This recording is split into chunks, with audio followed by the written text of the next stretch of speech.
மறைந்த முன்னாள் வன்னியர் சங்க தலைவர் காடுவெட்டி குரு மணிமண்டபத்திற்கு பாட்டாளி மக்கள் கட்சியின் தலைவர் அன்புமணி ராமதாஸ் வருகை தந்து கட்சி கொடியை ஏற்றி காடுவெட்டி குருவின் சிலைக்கு மாலை அணிவித்து மரியாதை செலுத்தினார். பின்னர் செய்தியாளர்களை சந்தித்த அன்புமணி ராமதாஸ், வருகின்ற சட்டமன்ற தேர்தலில் கூட்டணி ஆட்சியில் பாமக அங்கம் வகிக்கும் என தெரிவித்தார்.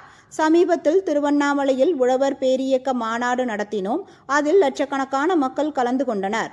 அப்பொழுது காவல்துறையினர் உணவகங்கள், தேநீர் விடுதி உள்ளிட்டவைகளை மூட அறிவுறுத்தினர். இதேபோல் நேற்று கும்பகோணத்தில் சமய நல்லிணக்க மாநாடு நடத்தினோம். இதேபோல் கும்பகோணம், ஜெயங்கொண்டாம் உள்ளிட்ட பகுதிகளில் உள்ள உணவகங்கள், தேநீர் விடுதிகளை மூட காவல்துறையினர் அறிவுறுத்தியுள்ளனர்.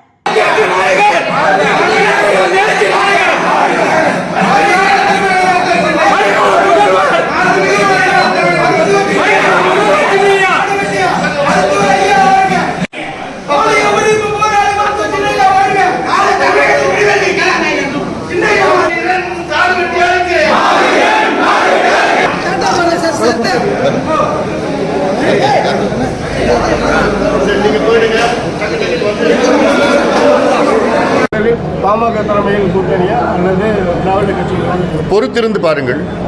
இன்னும் காலம் இருக்குது, தேர்தலுக்கு காலம் இருக்குது, பொறுத்திருந்து பாருங்கள். ஆனால் சட்டமன்ற தேர்தலுக்கு பிறகு தமிழ்நாட்டிலே கூட்டணி ஆட்சி, அதில் பாமக அங்கமாக இருக்கும்.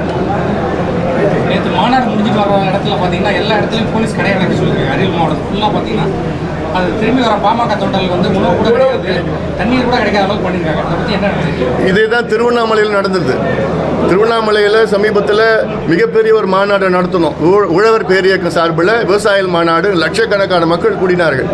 அங்கே கிட்டத்தட்ட ஒரு 100-200 போலீஸ் தான் அங்கே இருந்தாங்க. மொத்தத்தில் எந்த ஒரு போக்குவரத்து கட்டுப்படுத்தல, ஒன்றும் பண்ணல, அப்படியே விட்டுட்டு போயிட்டாங்க. அந்த மாநாடு திடலுக்கு போகிறதுக்கு பார்த்தீங்கன்னா எங்கள் மாநாடே நாங்கள் 8 மணிக்கெலாம் முடிச்சிட்டோம் இரவு. ஆனால் 10-10:30 பிறகு தான் மக்கள் போகிறதுக்கு அந்த அனுமதி அவங்களுக்கு கிடைச்சிது. அனுமதினா அந்த அளவுக்கு போக்குவரத்து நெரிசல், அங்கே உணவு கிடையாது, எதுவும் கிடையாது.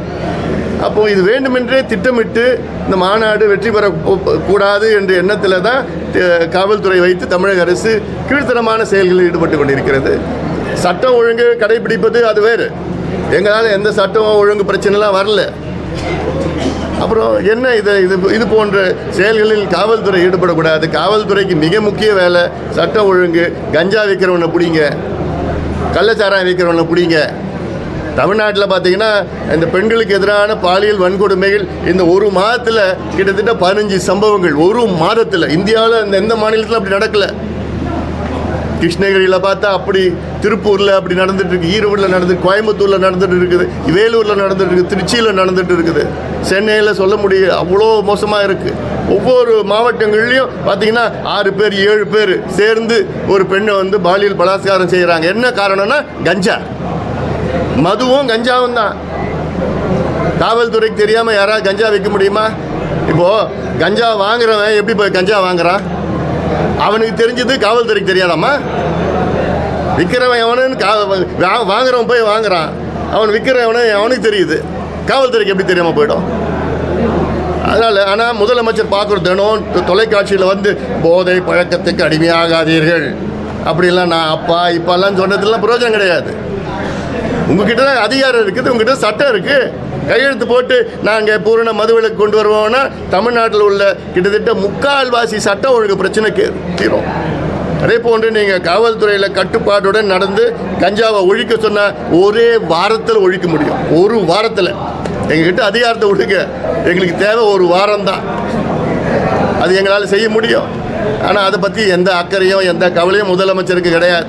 விளம்பரம் மட்டும்தான். காலையிலேருந்து விளம்பரம் 2 மணி நேரம் வந்து விளம்பரம் படுத்திட்டு அவ்வளோதான் நடக்குது. விளம்பர அரசு தான் நடந்துட்டு இருக்கு. இப்போ அது அவங்களுக்கும் இன்னும் பிஜேபிக்கும் இருக்கிற பிரச்சனை. அதில் எங்களுக்கு அது எந்த கருத்தும் கிடையாது. அதை விட முக்கியமான பிரச்சனைகள் இருக்குங்க. அதில் வந்து கவனம் செலுத்துங்க. இந்த பாலியல், பெண்களுக்கு எதிரான பாலியல் வன்கொடுமைகள், கஞ்சா பிரச்சனை, இது போன்ற வந்து ஜாதிவாரி கணக்கெடுப்பு பிரச்சனை. ஆசிரியர்கள் எவ்வளோ பேர் நிரந்தரம் ஆக்கணும்னு சொல்லிட்டு வாக்குறுதி கொடுத்தாங்க. அதே போன்ற அரசு ஊழியர்களும் ஆசிரியர்களுக்கும் கிட்டத்தட்ட நாங்கள் ஆட்சிக்கு வந்து உடன் பழைய ஓய்வூதியத்தை கொண்டு வருவோம் என்று வாக்குறுதி பொய்யான வாக்குறுதி கொடுத்தாங்க. இப்போ நீட்டு நாங்கள் வந்தவுடன் நீட்டை ரத்து பண்ணுவோம், ஒரே வாரத்தில் ரத்து பண்ணுவோம். யார் சொன்னா? முதலமைச்சர் ஸ்டாலின் அவர்களும், இப்போ துணை முதல்வர் உதயநிதி அவர்களும், இப்போ நாடாளுமன்ற உறுப்பினர் கனிமொழி எத்தனையோ முறை வந்தவுடன் முதல் வாரத்தில் கையெழுத்து போடுவோம் இப்படிலாம் பேசினாங்க. எப்படி கையெழுத்து போட்டீங்களா? 4 ஆண்டுகள் ஆகிறது. நாங்கள் மாதம் மின் கணக்கெடுப்பு நடத்துவோம்னு சொன்னாங்க. நடத்துனாங்களா? இல்லையே. மாதம் மின் கணக்கெடுப்பு நடத்துனாங்கன்னா கிட்டத்தட்ட 40 விழுக்காடு நம்முடைய எல்லார் வீட்டிலுடைய மின்சார கட்டணம் குறையும். 40 விழுக்காடு. ஆனால் இன்னைக்கு கடந்த 2 ஆண்டுகளில் கிட்டத்தட்ட 36 விழுக்காடு மின் கட்டணத்தை உயர்த்திட்டாங்க. உயர்த்தியும் நட்டத்தில் ஓடுதுன்னு சொல்லிட்டு இருக்கிறாங்க. இதில் ஏன்னா ஊழல் லஞ்சம் ஊழல் ஆட்சி தான். எங்கே பார்த்தாலும் எது எடுத்தாலும் ஊழல் லஞ்சம். வாக்குறுதி எதுவும் நிறைவேற்றலை. ஒரு முறை சொல்கிறார் ஸ்டாலின், நாங்கள் 80 விழுக்காடு வாக்குறுதி நிறைவேற்றினோன்னு ஒரு முறை சொல்கிறாரு. கடந்த வாரம் நாங்கள் 90 விழுக்காடு வாக்குறுதிகள் நிறைவேற்றணும்னு சொல்கிறாரு. என்ன ஒன்றுமே நிறைவேற்றலை. தொடர்ந்து பொய்யை சொல்லிக்கிட்டு பிரச்சாரம் பண்ணிக்கிட்டு இருக்கிற ஆட்சி. நிச்சயமாக இந்த ஆட்சியை மக்கள் அகற்றுவார்கள். நன்றி.